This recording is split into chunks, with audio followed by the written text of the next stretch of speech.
You can be liberal and conservative, but you don't have to be a Democrat or a Republican. And I wonder if it's really easy to think that you have all the answers, especially when you don't have that many people challenging you. And since right now, as of the making of this video, I've got 41 subscribers, and not that many people watch my videos, and yet I really want to communicate these ideas. I don't want to make it sound like I'm the only person who has a cold. No, but I don't want to make it sound like I'm the only person that has the answers. But it's rare to find people who are encouraging other people to be liberal as well as conservative. But you don't have to be a Democrat or a Republican. And especially throughout the rest of the world where there are no Democrats and Republicans. It's really important for people to realize every problem has a solution. Now, depending on the problem, the solution might be of a liberal, open-minded, idealistic nature, or it might be an issue where the solution is of a pragmatic, I don't want to say closed-minded, conservative way, but if it ain't broke, don't fix it, like capitalism, okay? And it's a shame how many people think that in order to solve the ever-widening income, the inequality, the economic inequality, I want to be very careful with the terms I use, the economic inequality that we are having in this country, you don't solve that with communism. You don't solve that with taking over factories. Like this idea, and I've heard this from this one particular professor who I don't even want to mention his name. I don't want to give this guy any more credit than he deserves. But I've heard people, just quite a few professors out there who claim to be socialists that, like for example, that Amazon should just be taken over by its employees. Really? You really think most employees at Amazon really give a shit about running that company? You don't think that so many of the employees at Amazon will find a job elsewhere at some point or another? It's just a means to an end. Anyway, I don't want to get too much into that, but it's these short-sighted solutions that you hear from people that continue to create this divide, and especially with the young people, and that's another unfortunate divide that we have throughout society, the young versus the old. The young have the energy. They just don't have the education just yet. And I don't want to, get condescending or anything like that. But when I was younger, I never thought that communism was the answer. I never thought of that. But I did think that, for example, people like Donald Trump, when I was younger, I was like, oh, he's too rich. We need to take over some of his business, whatever. We need to take more of his money. You don't need to. Now, at the same time, Donald Trump has not been the most ethical business person either. You see? And that's where it's tricky to find that balance. It's tricky to find when are you supposed to be liberal, when are you supposed to be conservative, what works, what doesn't. But to maybe make things a little easier, what I'm talking about is, for example, here's two issues that seem to cancel each other out among most people. Not among all, but among most people. Most people who are pro-abortion, okay, and I'm going to spare the euphemism of pro-choice. Abortion is a horrible procedure, but it should be legal. And I believe all the way to 9 months. Anyway, without getting into those details. The point is, abortion. People who are for abortion are usually against the death penalty. And usually many people who are for the death penalty, they're against abortion. And it doesn't have to be that way. You can be pro-abortion and pro-death penalty. And without getting into and I'm both, for example. I'm also pro-euthanasia. Because when it comes to death, my line of thinking is pretty consistent. We're all going to die at some point anyway. Anyway, without getting into the details of what a horrible procedure abortions are. And of course, the fact that you want to be extremely careful with the death penalty. Extremely careful, because a person who is wrongfully indicted of a crime could be executed, even though nowadays that's really difficult. really don't believe anybody since, let's say, the 1970s, has been executed just because of mistaken identity. I don't think it's not somebody who just got snatched off the street. It's not happening. Definitely not in the 21st century. But what is happening in the 21st century, and you don't have to scratch the surface that far, how many people are let out of prison and murder again? The recidivism rate of murderers is quite high. I don't have the actual numbers, but if I had the time to research that data, I guarantee, I could be wrong, please let me know in the comments below, I guarantee that there are more people who repeat murder again than people who are being wrongfully executed nowadays. And by the way, people who have been supposedly wrongly executed, they're almost always involved in the murder that they were supposedly, wrongfully convicted of. They were either driving the car or they were holding the person's arms. Anyway, look, I don't have any evidence of any specific cases in particular. Let me not go there. But my point is, you could be both. You could be pro-abortion and you could be pro-death penalty. Here's other issues that sort of seem to cancel each other out. People who are, for climate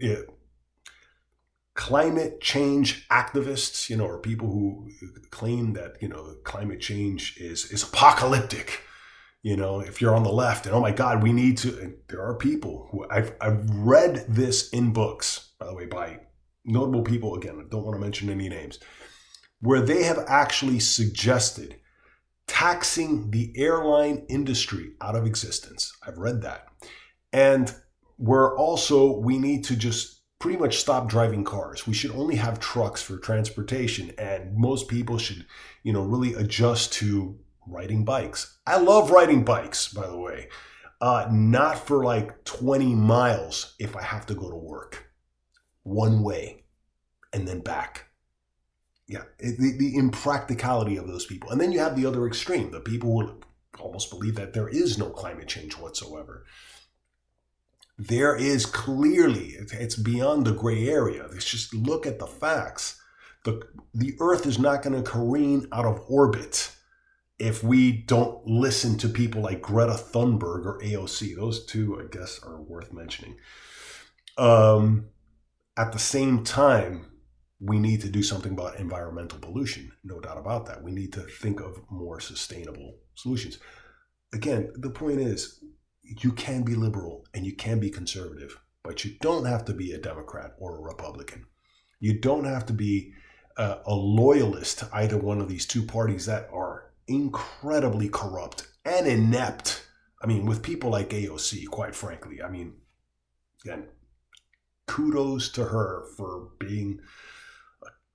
making it into Congress, which, by the way, she made it to Congress thanks to a lot of people's money. And I don't want to get too sidetracked with AOC and my utter contempt for people like her and her polar opposite, someone like Marjorie Taylor Greene, who actually supported QAnon. Well, actually, and there's enough videos of her actually talking about QAnon as if it was a real thing. We really can, sorry, I have to scratch my nose there. We really can find a balance. And there is. It's not even that we can and let's hope for. No, it is there. Every single problem has a solution.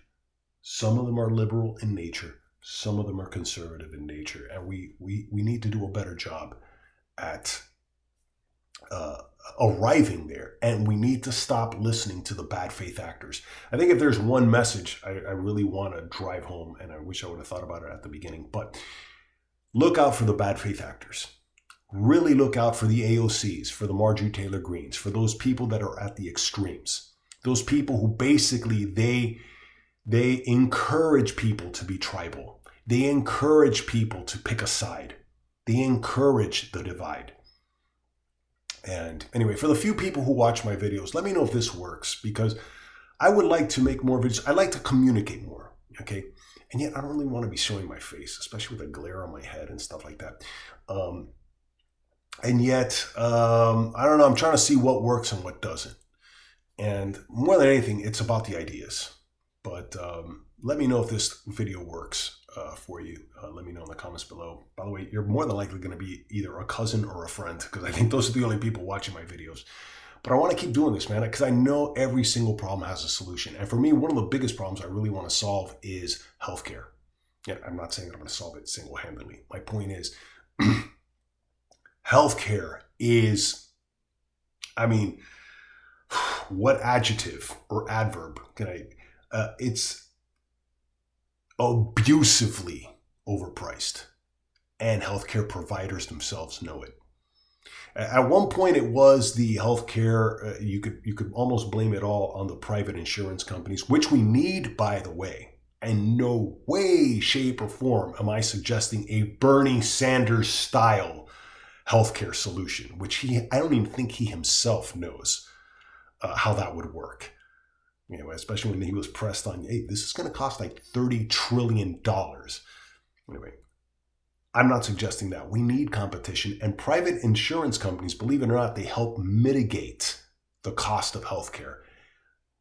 At the same time, there's many people within that industry that are setting up the kind of regulations that stop them from having to compete, and that's why most people are unaware of the fact that they're paying almost $1,000 a month in health insurance premiums, except their companies are doing it for them. And so then, for example, in my case, I'm paying like maybe $200 a month. So you're like, okay, that's not so bad. But my company, the company that I work for, they're footing that other bill, which is money that can go into my pocket. And if that money went into my pocket and I was told, hey, listen, we will pay you $50,000 a year, let's say, but we'll take care of your health insurance, or we'll pay you $65,000 a year, but you got to shop around for your own health insurance. Just make that an option. I guarantee prices would go down. And the problem is that now it's not just the private insurance companies that are the problem. It's the providers, and I'm seeing it. I don't need to get into some of the issues that I'm going through now that I'm over 50, or I turned 50. The point is, the price transparency is not really in effect. I'll put it that way. There really is no price transparency is not happening. And when you call up the few providers in your area, because that's the other problem, it's you know, there's not much that you can shop around. They don't ever want to be upfront with you about the price. And with certain services, you're kind of left with only the only option in town. You know, and they don't want to tell you what that price is. Anyway, don't want to make this video too long. The bottom line is, you can be liberal and conservative, but you don't have to be a Democrat or a Republican. And please watch out for the bad faith actors out there that keep trying to push this divide and that keep blinding us to the solutions that I know are there to the problems that affect us, that could be solved if we avoided them in the first place altogether. With all that rambling out of the way, if you like this video, please give it a thumbs up. Check out the links down below for my art and merchandise that I have for sale. And thanks for watching.